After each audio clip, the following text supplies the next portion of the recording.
Hello, Nicholas. You are up first, sir.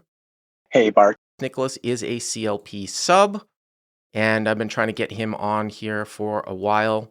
Now, if I remember this just off the bat, like I said, I try to keep the hands as fresh as possible, but Nicholas might get a little bit flamed for preflop, if I'm remembering this correctly. But Absolutely. again, I just hope that people would go through the exercise of doing the hand reading and not just be like, oh, full preflop, I'm not listening to this anymore, which really doesn't do anything for anyone. So, where are you playing out of here, Nicholas? I've got a hand for you, Bart, out of the former Lebanon Card Room and Casino in New Oh, Hampshire. It's been rebranded now to the Revo Casino. oh, Lebanon, New Hampshire. That's a place I haven't been to, but I know there's a card room up there. There's also an airport up there too. I think I actually flew in once up there in a puddle jumper, but I see that on Poker Atlas. So they rebranded it. I know it's a very small room, right? It is. They actually moved into a used car dealership, so they have a few more tables now. It's pretty nice. Oh, it's interesting because, we got a new casino called the Nash Casino in Nashua. So there's all kinds of poker everywhere in New Hampshire. The issue is there isn't a whole lot of like no limit like at 2.5. It's mostly just PLO, which is fine, but just for me, it's hard to go up. What's the size of the game you're playing in here? We have a 2-5. Oh wow. It's 300 to 1,500 cap. Oh wow. And does that game go often?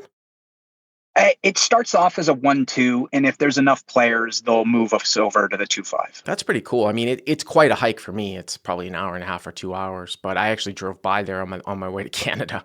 I was thinking about that last week. So how deep are you for this hand?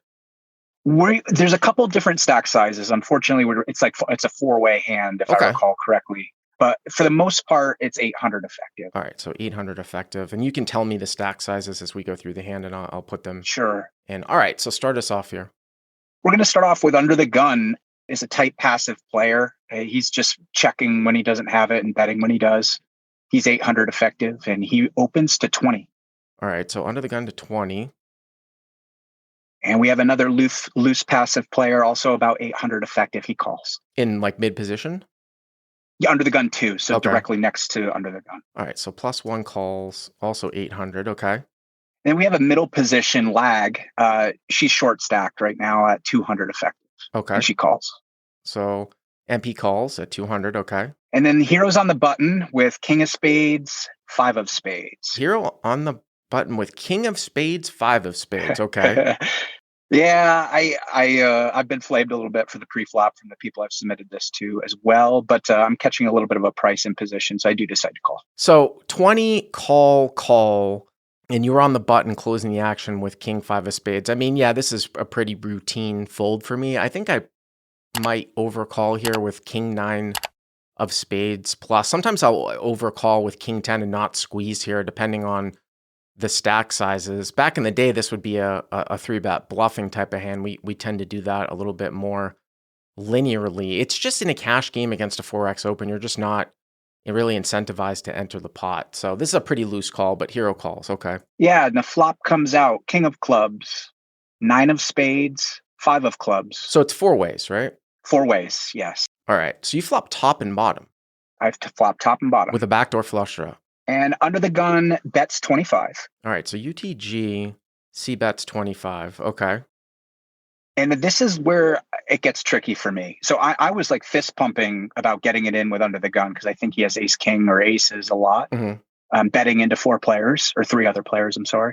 Uh-huh. So I was pretty happy, but then Under the Gun min clicks it to 50. The guy with 800. Yes, he has 800 and Under the Gun 1. So just after the pre-flop raiser. So he min clicks it to 50. Okay. Min click 50. Mm-hmm. And I'm trying in game to figure out like, what does this raise represent?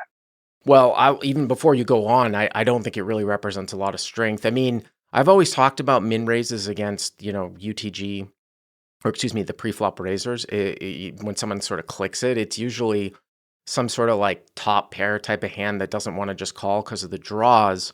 Although on king high boards, you see that less often.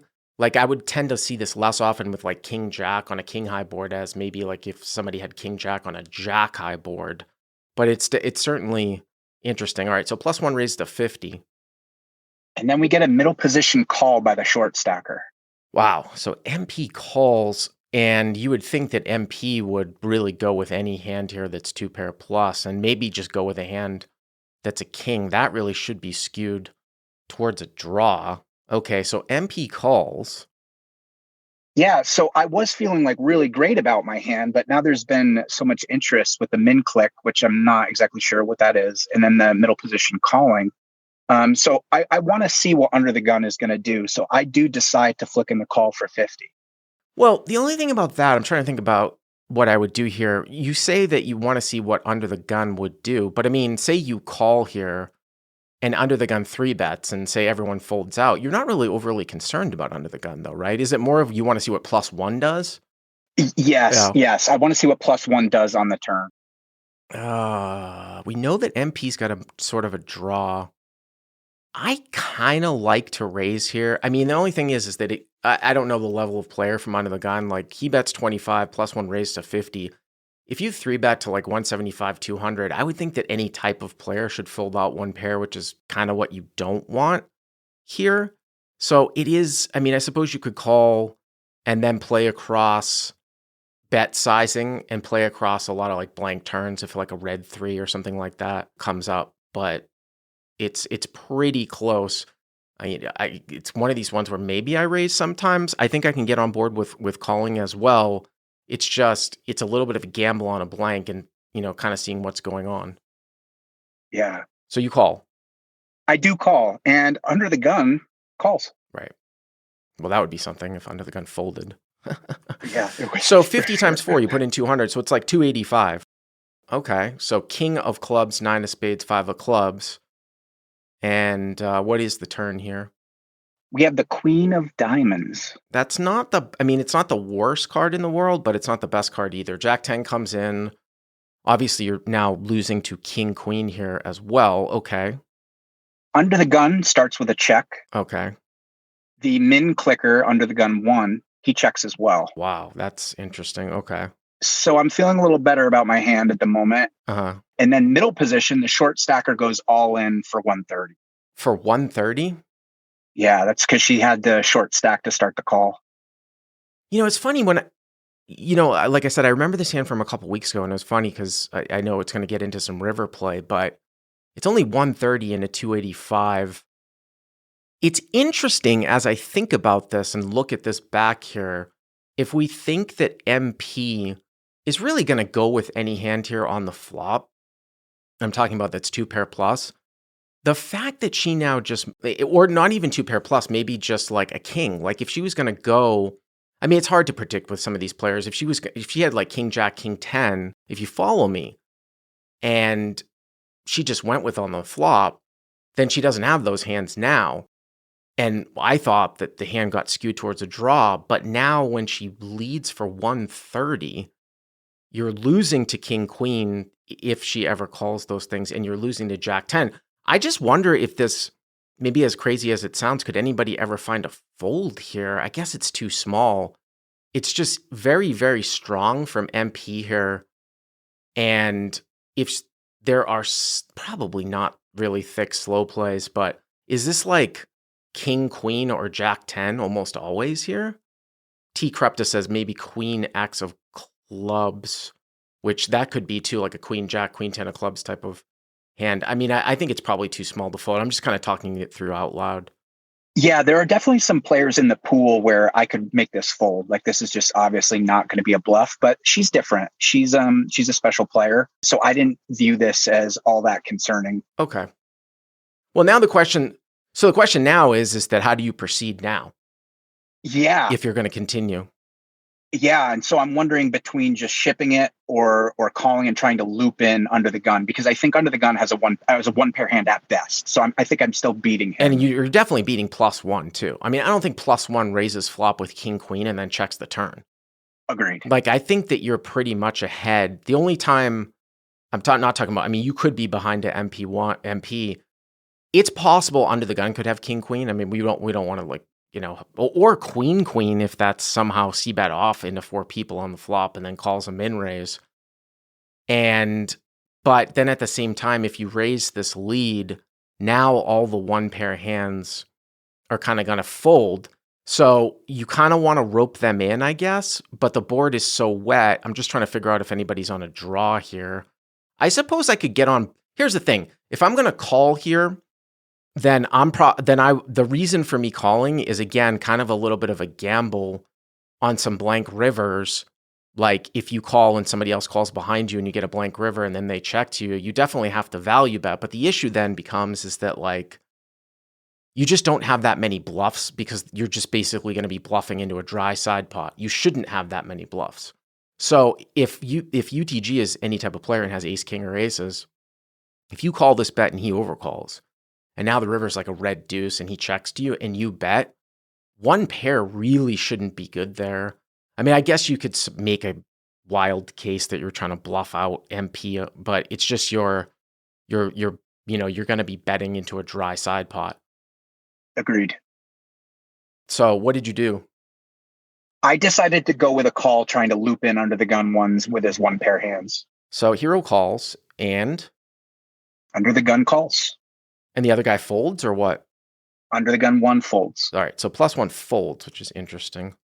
So now you're just heads up against under the gun end of the gun on the side. So you guys put in about just under 400, so it's 675, I believe, just rounding off, I believe. 130, 130, 130, 675. And you guys have about 600 left in your stack, right? That's about right. Yeah. All right. So king of clubs, 9 of spades, 5 of clubs turns the queen of diamonds. Okay. We get the 7 of diamonds on the river. Well, that's a blank, pretty much. I agree. So 7 of diamonds on the river. So king 9, 5, queen 7 here with king 5. Again, UTG did c-bet and call a raise and has overcalled 130 call. Remember, MP went in for 130. You called and under the gun overcalled.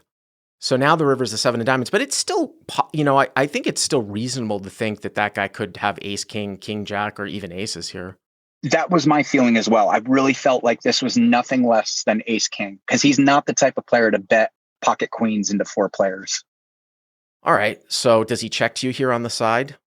He does check. And so now we have an interesting decision. I think we have to go for value because we're beating everything he has, which is ace, king, and aces. That's really what I've narrowed it down to. He could have king, queen, but again, that's one of these situations where, unless you're thinking that he's just like check raises because you guys have looked like you're on a draw on the turn, but let's just say that he can have some king, queen here.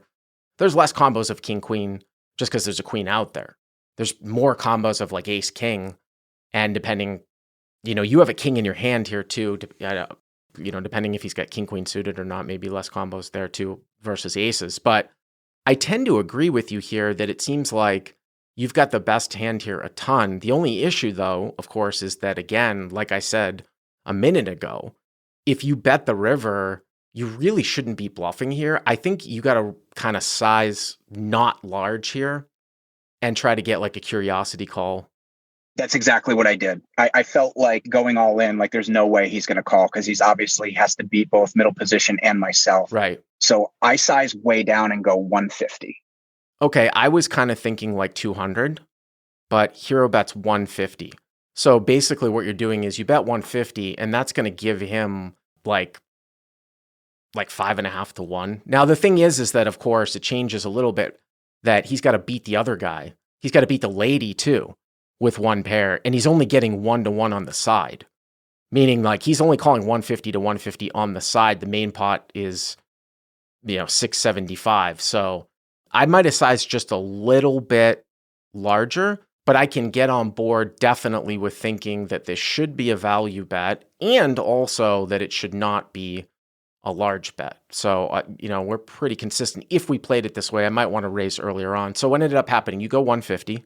Under the gun folds face up. What pocket aces. He has ace. Wow, UTG folds ace. So that's one where I might put that in my back pocket as, okay, this is a guy who at least knows what's going on. And you might be able to bluff him in a good bluff spot later on, in some future hand. But, if I've got ace there, it's a really kind of, it's a pukey spot. If I'm your opponent and I overcall with ace, which I think is probably okay getting turn pot odds, because it's like 130 call on the turn. I mean, he's getting like 4-1, and you could just have a king. It might go check, check. But once you bet the river, God, it's just like you're not going to bet king jack there, right? Not in a million years. So that's the reason for the fold. So it's a pretty good fold. So under the gun folds ace ace, okay. Yeah, and MP says 2 pair, and I'm like, oh damn, Uh-huh. maybe she did bank king queen, and she rolls over 9-7 of clubs. No, unsuited. Wow. 9-7. Oh my God, that's crazy. So you actually did rope in UTG to get that extra turn call. Now some people are saying, well, they've got odds to draw at 10 outs. Well, they don't necessarily. Well, I guess because you had top and bottom, if somebody had ace king, right, it would be what they'd have 3 outs to a 9, 3 outs to a queen, 3 outs to an ace. So like 9 to 10 outs, and he would have been getting what, 260, 535, 130 to call. So it's pretty close actually on the turn to actually want to shut out some of those hands. It's really close because of the pot odds. You know what I mean? Wish I thought of that. I wish I thought of that in game. I didn't. Yeah. Well, it's an interesting hand. Thanks a lot. I appreciate it. Are you first time caller, Nicholas? This is the second time. Oh, okay. Well, maybe I'll see you sometime up in Lebanon, New Hampshire. Love to have you. Alrighty.